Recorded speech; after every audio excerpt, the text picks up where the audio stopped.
आपकी ईडी हर सीमा को पार कर रही है। आप देश के संघीय ढांचे को पूरी तरह से उल्लंघन कर रहे हैं, या कहा है सुप्रीम कोर्ट ने सरकार से। Chief justice B R. गवई ने खुद यह बात कही है। अब सवाल उठता है कि क्या यही साख रह गई है भारत की जांच एजेंसियों की कि वह बार बार किसी न किसी केस में कोर्ट में न्यायाधीशों के द्वारा जलील होकर लौट आए। आपको बता दें कि यह कोई पहली बार नहीं है कि अदालतों ने ईडी को इस तरह से हड़काया है। बीते कुछ सालों का रिकॉर्ड साफ साफ दिखाता है कि इस एजेंसी की कार्रवाई राजनीतिक और पक्षपाती रही है। अब एक और सवाल यह भी उठता है कि आखिर कब तक ईडी का यह रिकॉर्ड इसी तरह चलने वाला है। आपको बता दें कि सुप्रीम कोर्ट ने तमिलनाडु में शराब रिटेल से जुड़े सरकारी निगम TASMAC के खिलाफ ईडी की कार्रवाई पर रोक लगा दी है।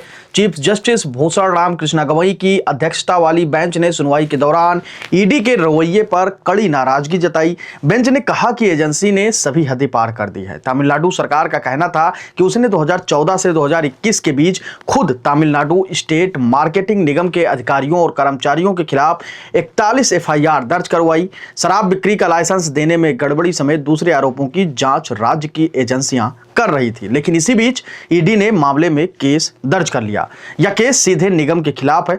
अब कहा जा रहा है कि जब राज्य सरकार पहले से ही कार्रवाई कर रही थी तो ईडी ने किसके कहने पर उन लोगों के खिलाफ केस दर्ज किया। दूसरी बात, बीते कई सालों में ईडी ने इसी तरीके से झारखंड के मुख्यमंत्री हेमंत सोरेन को जमीन के घोटाले के मामले में अरेस्ट किया था। उसके बाद उनको जमानत मिल गई थी। उसके बाद मनीष सिसोदिया, संजय सिंह, केजरीवाल, लालू यादव और अन्य कई ऐसे नेता हैं जिनको कोर्ट में ईडी ने पेश किया था और उसके बाद उनको फटकार लगाते हुए उन नेताओं को जमानत दी गई थी। विपक्ष के कई नेता ईडी और सीबीआई की कार्यशैली पर सवाल उठाते रहे हैं। बीते साल इंडिया एक्सप्रेस ने बताया था कि पिछले 8 सालों में विपक्षी नेताओं के खिलाफ ईडी के मामले में 4 गुना बढ़ोतरी हुई है। साल 2014 से 2022 के बीच 121 बड़े राजनेताओं से जुड़े मामलों की जांच ईडी कर रही है। इनमें से 115 नेता विपक्षी पार्टियों से आते हैं, यानी 95% मामले में विपक्षी नेताओं के खिलाफ ये केस दर्ज है। बीते कुछ सालों में बार बार ये बात विपक्ष और एक तबका दोहराता रहा है कि केंद्रीय एजेंसियों को मोदी सरकार विपक्ष में काबू करने के लिए इस्तेमाल कर रही है। हालांकि जब देश में यूपीए की सरकार थी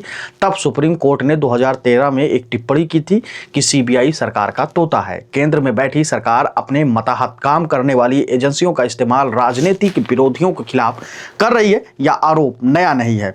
इसलिए कहा जाता है जब जिसकी सरकार होती है ईडी सीबीआई उसके कहने से चलती है। इसलिए आरोप अब केंद्र सरकार पर लग रहे हैं। हम नहीं लगाते हैं, विपक्ष लगा रही है।